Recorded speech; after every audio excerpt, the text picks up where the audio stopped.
everyone, and welcome. I hope you're doing well. I know it's been quite a long time since we've posted the next chapter of this book, and for that, I do apologize. Life can be a little bit hectic, and projects can be a little bit difficult from time to time. And unfortunately, the hands of time were not very kind to me with this project, but the thought of it has been weighing on my mind, so I am here to hopefully continue the rest of this audiobook for you. Now, there is going to be a bit of a difference, and I do ask for your patience here. In order for me to continue this project, and have enough time to do so, I cannot gather the voices of many other people to help me. Instead, I will simply have to read this book to you as just myself.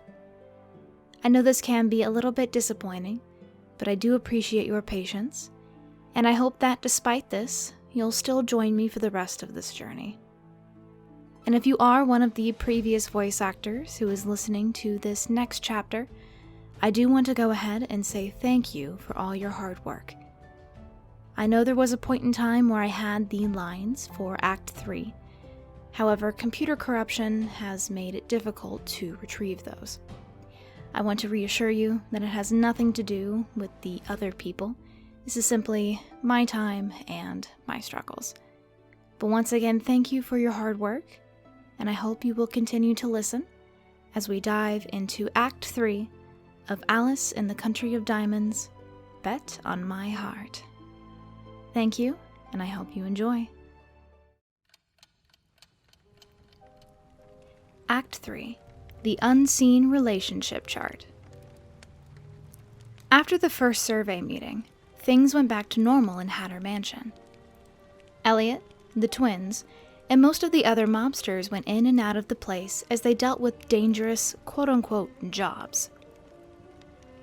Still, it felt like the raids on the mansion had let up a bit, and when Alice was organizing the books in the reference library one time period, she asked her assistant maid a question about it, and received an unexpected reply.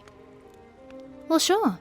Battles are basically banned during the entire time of the survey meeting. Really? I heard fighting's prohibited during the meeting, but I thought that restriction only applied to the area around the Colosseum. The survey meeting isn't like that. Even if the first round is over, the second one will start up soon. The survey meeting goes until all rounds are over. So, one meetup isn't the survey meeting. That's the collective name for all the meetings? In the Country of Hearts, the ball had only lasted one night. But it was true that in the Country of Clover, the assembly had occurred several times. Maybe the survey meeting was more like that. You know how the survey meeting itself works now, right? More or less. The leaders of each territory choose one of 5 national forces and compare strengths. You got it.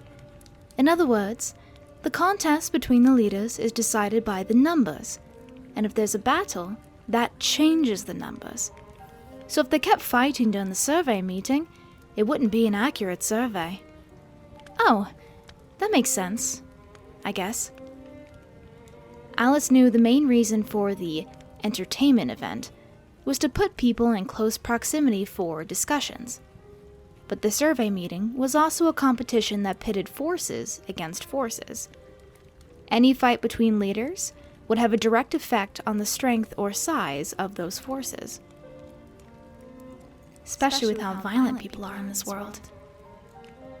She wouldn't put it past Elliot to raid the other territories if he thought it would help Blood win. And Dee and Dum would brave just about anything to increase their winnings. Alice rose on her toes to slide a book onto a high shelf. But as she stretched her arm up, someone snatched the book out of her hand. Hey! That's correct, Blood said evenly. It's an aggravating rule, but it's still a rule. We can't ignore it. Alice sighed and turned to the man, who flipped open the captured book. This was another quote-unquote fun feature of the survey meeting. Blood was actually spending time in the reference library. He no longer just sent a servant. Alice was ready to suggest that he start doing that again to preserve more of his time. "I asked you to gather some books for me last time period," he muttered as he flipped through the pages. "Where are they?" "I put them in a pile here." "Huh?" Alice tilted her head in confusion. A pile of completely different books lay in the spot where she'd placed her own. "Oh, those? I took them with some other books to the warehouse." "What?" Alice blurted. The maid swiftly apologized. "I'll go get them now," she declared, as she rushed out of the room. Alice was left alone with Blood. He glanced up from the pages to lock that blue-green gaze on her. "I know you work hard here," he offered. "So I believe that you didn't misplace them. And if they were all together, the maid will probably find them quickly. Don't mind me, just go on with what you were doing." Alice let out a breath. "Okay, but if you need anything, just ask me." He hummed an affirmative. Although she never say it to Blood directly, she was really grateful to have the work of organizing the reference library. It housed a wide variety of tomes, including some blissful books from other collections that weren't about violence. Alice loved books and enjoyed the job. The moment she started concentrating on her work, she stopped worrying about other eyes that could be in the room. This was a place where she could ignore the fact that she still lived under surveillance. She was using a ladder to reach a high shelf, a crafts book hidden within the culture category, when Blood suddenly spoke again, reminding her that he was in the room. "Do you like books?" he asked simply. What did you say?" As she descended the ladder to answer Blood's question, she realized that he had stopped reading the book in his hands at some point. His eyes were on her. "I asked if you liked books. You seem to perk up when you're in this room." Alice smiled. "Yeah, I enjoy organizing them, but what I really love is reading." She let one hand fondly trace down a book's spine. This particular bookshelf had been a disaster when she'd started. Now, it was neat and organized by title, with only a few empty spots. She was living a life surrounded by books again. She never would have guessed that organizing and delivering books for a publishing house in her old world would come in handy in a place like Wonderland. "You said you wanted to borrow a book before, young lady. Have you finished reading it?" "Oh, you mean the misshelved mystery novel? I had it finished before my next work shift." She shrugged, but she heard her voice bounce a little. "I found the killer's trick predictable, but the detective had an interesting character and backstory." Blood inhaled. After a long moment, he said, "But it wasn't enough for you." "Huh?" "It's written on your face. You wish I had a wider variety of books. Not satisfied with the selection in my house, Alice furrowed her brow. "That's not what I mean. She was organizing a reference library. Not exactly the place for pleasure reading. And even though she received a more than decent salary for it, she was also working for a mafia organization in the middle of a turf war. It wasn't like she could leave and pop over to town to buy some pleasure reading, like she'd done when she worked in Hardcastle.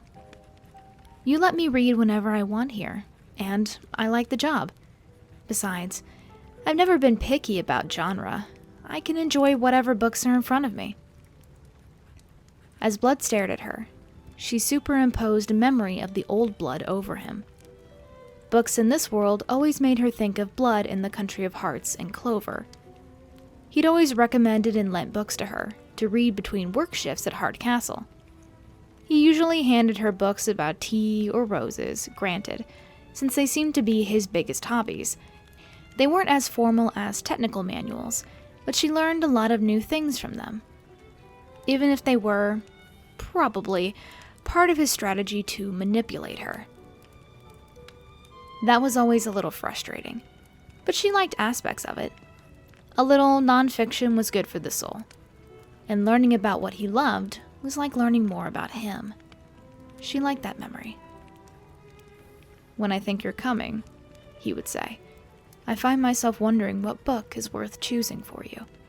I'm just happy for the distraction." They'd both been busy people in Hearts and Clover, but they'd always maintained an oddly unhurried relationship. They'd never been apart for long. Considering he was a fearsome mafia boss and she was a powerless outsider, she imagined they made an odd pair. And probably still did in diamonds. "If there's any book you want," Blood said at last, turning back to the tome in his hands, "just tell me. You work hard and you have decent taste. Just tell the maid and I'll see if we can get it." That took Alice by surprise. What?" she blurted. "But this is a reference library. I can't just order things because I think they're fun." "It doesn't have to be for here. We can leave it in your room. I'm sure you have space there for some books." "Well, yeah, but are you sure?" She was slightly more welcome in the mansion now, but that didn't make her a pampered guest. And she didn't know if she'd suddenly vanish from Diamond someday just as fast as she'd appeared, so she didn't keep many personal possessions. Had Blood noticed that? "You're living and working in my house, and I don't care if you have a few books in your room.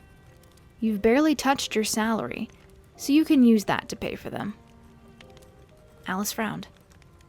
"You've kept good tabs on me." "All you talk about in this library is work," he murmured, a teasing edge in his words. "It's a shame."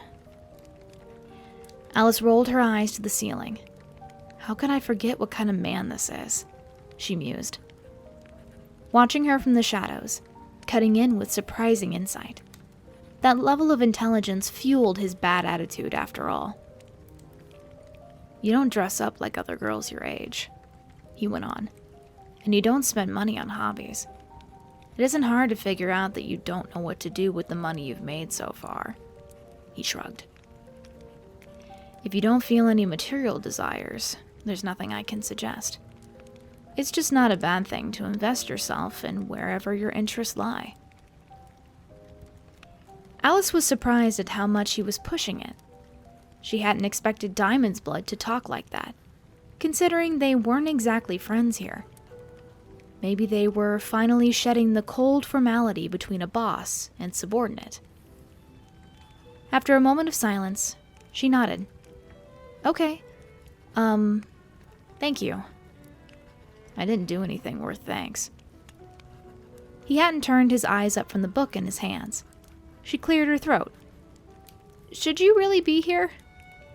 "Yes. If I take the book with me, it's a pain to return it afterwards. I just needed to quickly check something." "Oh, While Alice tried to formulate an answer, Blood slid the book back on the shelf and grabbed another. He picked book after book and flipped through the pages.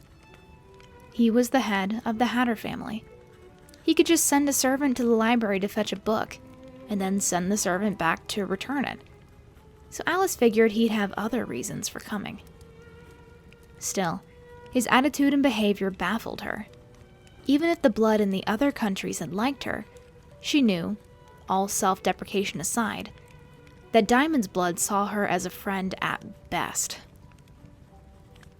Maybe there was some good to being in Diamonds after all.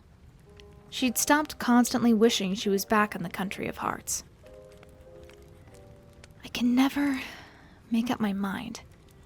Do I even want to go back now? The memory of Blood in the other countries remained vivid in the back of her mind.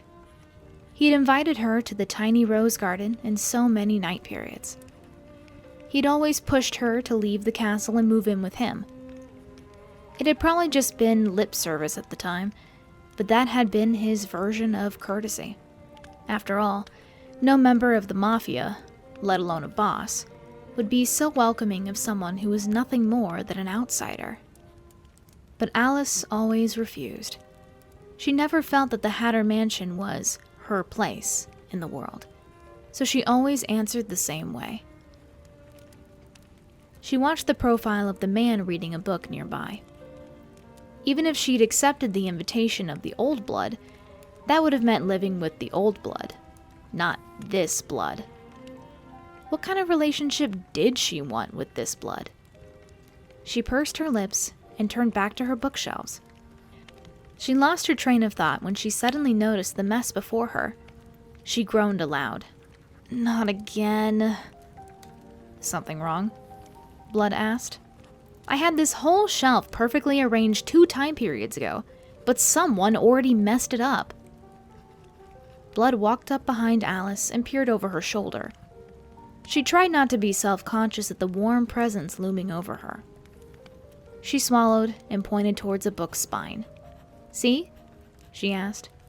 This shelf's supposed to be for books on construction materials, so what the heck is this? She plucked the offending book from the shelf and furrowed her brow at the large image of a castle stamped on the red leather binding. I guess the maid only looked at the cover when she put it away. Wait, Blood interjected. I was just wondering where I put that. It was there? To Alice's surprise, a small, nostalgic smile flitted across Blood's face. She blinked at him. This book is yours? Yes. I own it, not the family. I assume the maid accidentally added it to her stack when she was collecting reference books to return. I guess she stuck it here. Oh, that book over there is mine too. His gloved hands gestured towards a bookshelf. About half of the books were lined up on the shelf, but in seemingly random order. Alice's eyes twitched. Her hand automatically went to pull the new book he pointed at, but then she stopped herself. Wait, you mean this one? It had a familiar title. She even remembered the author's name. She opened the cover and looked at the number of pages. She did know this one. She'd borrowed this very same book in the country of Clover from Blood. What's wrong with it? He asked. Nothing, she answered quickly. Yeah. Do you want me to have your books delivered to your room? She had been to his bedroom in other countries plenty of times and knew he had massive bookshelves in there. Blood shot her a dubious expression, but it quickly vanished from his face. Sure, you can bring them to my room later. You want me to bring them? She hadn't been in his diamonds room yet. She wasn't sure she was allowed there. Are you sure? He raised an eyebrow. Yes, I'm sure. Alice opened her mouth, then closed it. Okay then. And with that, he turned to leave. I imagine the maid will be back soon, he called over his shoulder. Bring those books I ordered with you when you deliver mine. Alice once again asked if he was sure, and Blood waved a confirming hand as he exited the room. No more than a few moments later, the maid returned through a different door. Sorry for the wait. Alice took a long breath.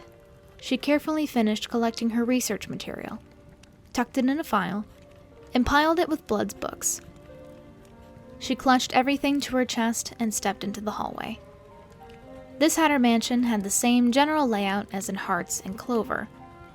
She walked the familiar corridors, enduring wary gazes from the Diamond's mobsters, but none of them stopped her beeline for Blood's room. 2 guards stood at the door. She cleared her throat. Blood asked me to deliver these. Can I come in? Of course. Step right in. Alice's hands were full, but one of the family mobsters opened the door for her. He waved her in. The room hadn't changed much between countries. She felt a rush of feelings well up in her heart. Nostalgia, relief, even a little discomfort. An uncharacteristically big mess of papers and books covered his desk, in front of a wall of bookshelves stuffed with tomes stacked sideways or perched precariously. She didn't smell the familiar, soothing scent of roses and hot tea. Now she saw why the disorganized reference library hadn't really fazed him. He was a bit of a mess. Blood shuffled through the papers at the desk and glanced up as she stepped in. That was quicker than I thought, he murmured. I'm glad you're so dedicated. Well, I don't have much other to do than my job. She gestured to her books. Where should I put the reference stuff? On the table over there is fine. He pointed his pen at a coffee table between two couches used for meetings. Alice placed the folder on the edge of the table and held up his personal books. And where should I put these? Wherever. Up to you. Is he busy?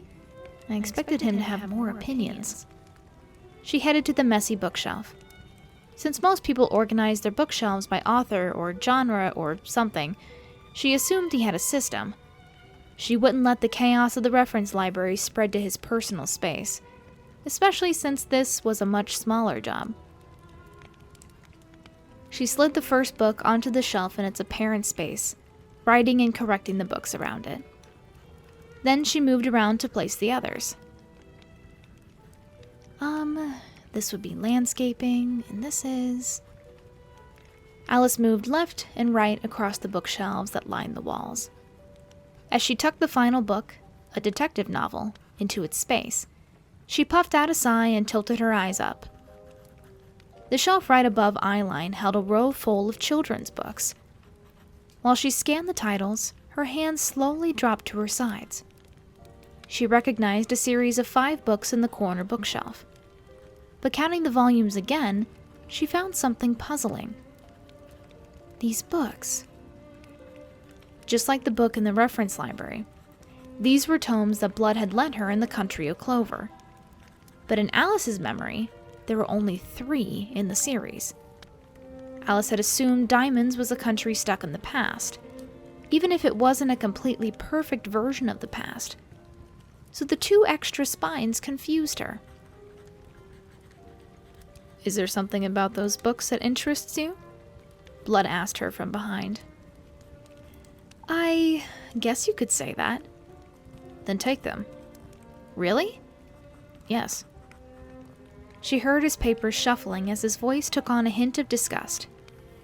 No one loves reading more than I do, but I'm all tied up with the survey meeting right now. Alice brightened. Thanks! Do you mind if I borrow all 5 books? Go ahead. As Alice pulled the series from the shelf, she double-checked the titles and authors against what she remembered. Yeah, this is it. She hugged the books to her chest, slightly irritated. She'd be leaving with as many books as she'd come in with. When she turned back to him, he was still buried in some document.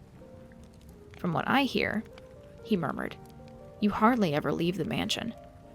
Would you be interested in some entertainment? Well, it isn't so much that I don't leave, but that it's hard to leave. Oh, yeah, I would. Was he teasing her? Still, she instinctively slid one hand into her pocket to run her fingers over Jericho's ticket. She figured that if any of the servants found it, she'd come under even more suspicion, so she always kept it on her. She made a promise never to leave the mansion without Blood's permission, but since she didn't intend to run or spill the place's secrets, she was getting a little sick of being suspected for no reason. She didn't get to talk to Blood in private much, so she figured she'd take the chance. She cleared her throat. Say, Blood, the next time I have a day off, would you mind if I went to the art museum? The art museum? Maybe he didn't expect the question, but he looked up from his documents with a wicked smile on his face. The nib of his pen tapped the paper over and over. You've already seduced the gravekeeper? He drawled. Rumor has it that everyone loves an outsider, but I think you also have a knack for using your charms. Tap, tap went the pen. I can't say I approve of your taste, though. He's already a dead man. Alice blinked. A dead man? She repeated, her stomach tightening in discomfort. Blood leaned back in his chair. If you really want to go, I won't stop you. But if you manage to romance any good information out of the gravekeeper, pass it on to your boss, will you? Alice furrowed her brow. Please don't make assumptions like that. And I should get back to work. She didn't like his answer, but it did seem like permission. I'll take it, she thought. Alice turned and left the room. Blood said nothing as the door shut behind her. Alice spent some quality time in her room, splayed out on her stomach on her bed. She vicariously plowed through the books Blood had lent her. She was already coming towards the end of the third book, but her heart filled with doubts. "There are different plot twists here," she complained aloud. "When I read the first book, this monk character wasn't in it." It was a tale of a traveling group, and as far as Alice remembered, the main character had 5 companions, but by the end of the third book, one more had joined them, a monk. The group still had the same purpose for their journey, and all the other companions and their backgrounds were the same. There was just a monk now. It confused her. She finally finished the third book. As she put it down and reached for the fourth, her hand stopped. It slowly slid back to the sheets. She sighed and closed her eyes. "It's kind of like me as I am now," she muttered. A completely unknown person joining a group. The books even had plot developments that Alice had never read before, and of course, there were 2 extra volumes. Alice had stronger and stronger doubts about the book's very existence. Then Diamonds isn't just a past version of the world I know. If it has a different beginning, she mused, then of course it'll have a different ending. But that's not very satisfying. If Peter hadn't pulled her into the Country of Hearts first, then Alice would have had a very different point of view on the Country of Diamonds. The Hatter family wasn't as mature of an organization. With such short-tempered thugs, Alice probably never would have chosen to stay there. Alice was, after all, a realist. She tried to protect herself from the dangerous situations. I first thought Wonderland was a dream, and that drove my attitude. But now with everyone against me, I doubt I could even fake that attitude. Without any attachments or friendship, she might have just passed Hatter Mansion and kept going. Thinking that, she let out a sardonic sigh. Maybe I wished for something different. Maybe somewhere in Alice's heart, she wanted to build a different relationship with the people of Wonderland. Something distinct from what she'd had in the Country of Hearts and Clover. She knew worrying about it wouldn't help, but the thought kept whirling around and around in her mind, like the spinning hands of a clock. She shook her head to clear it and rose from the bed. She'd already decided to take Jericho up on his invitation and go to the art museum during the next time period. She guessed a Hatter guard or 2 would probably follow her there, since they still didn't seem to really trust her. Their organization was still building its forces and clearly hated taking chances. The downside of being a young, female outsider around insecure mobsters. She wanted a change of pace, so she left her room and ducked outside for a walk within the mansion grounds. As usual, she cut through the other faceless wandering around, their eyes burning holes into her back.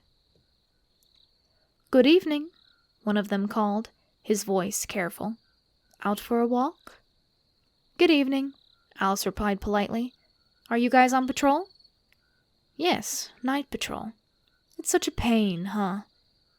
It's hard to find intruders when they just use the cover of the night."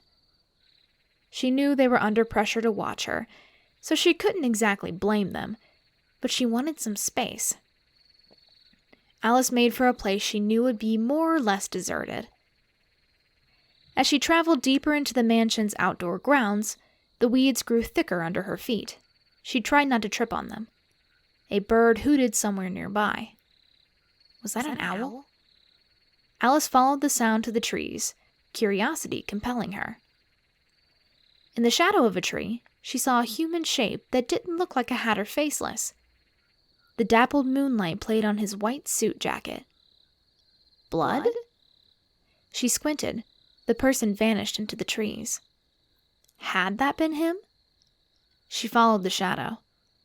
She figured that if this place were forbidden to her, someone would have tried to stop her, like earlier. But no one had said a thing.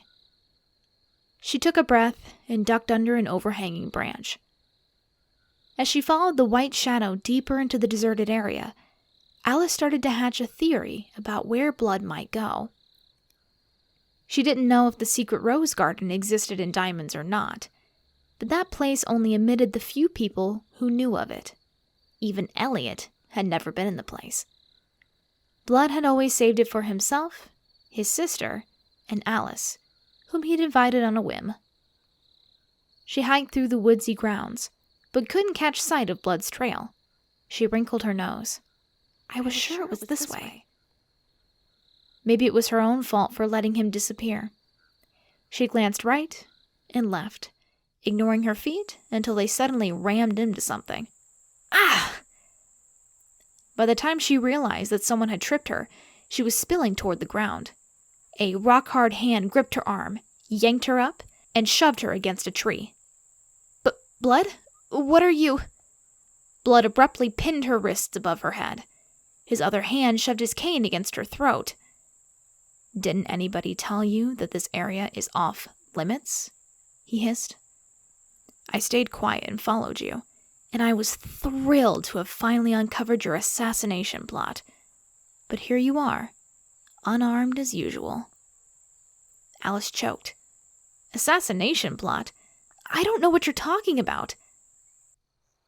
Decent ladies don't chase men in the dark. No, I was just... She tried to swallow against the rod rammed up against her chin. Whatever I did, I don't deserve this. Maybe he wasn't as bad as Elliot, but Blood in the Country of Diamonds wasn't a patient man. She stared at him, imploring him to at least lower the weapon, but he only gave her a short, nasal laugh. If this is your idea of a come-on, you should try whatever you used to seduce the Gravekeeper on me. That sounds more fun. His lips curled, but not in the woods. I like my women in my room. The cane dragged from her throat and started to trace the line of her body over her clothes. She felt less sexually threatened and more in danger of him killing her as he whispered in her ear. Or maybe you like this kind of action. His low voice sent ice down her spine. This man acted on whims. That could make him do anything. She cringed from the lips in her ear. Stop it, she cried. I only thought you were going to the secret garden. Blood went silent as death.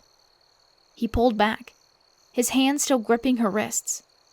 Any expression on his face had disappeared, but something severe shone in his blue-green eyes. Hostility.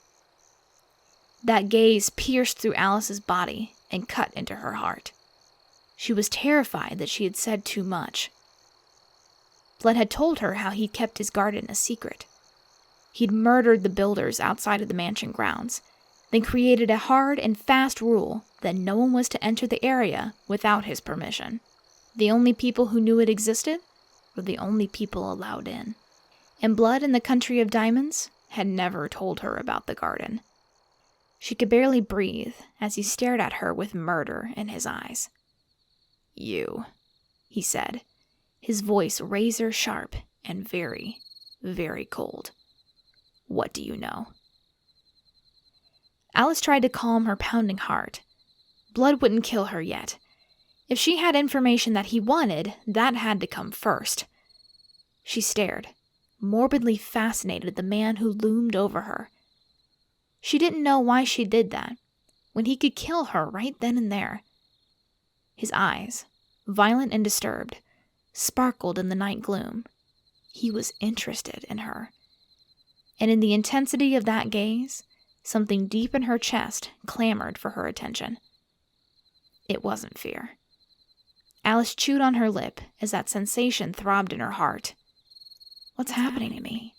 She thought in panic. Am I crazy? He thinks I'm an enemy. Was it that she'd become far too familiar with the insanity of Wonderland? She honestly didn't know. After a moment of thought, the words came smoother than expected. If you want to know something, she told him, then do your research. Or is it too hard for a mafia boss to investigate one little outsider girl?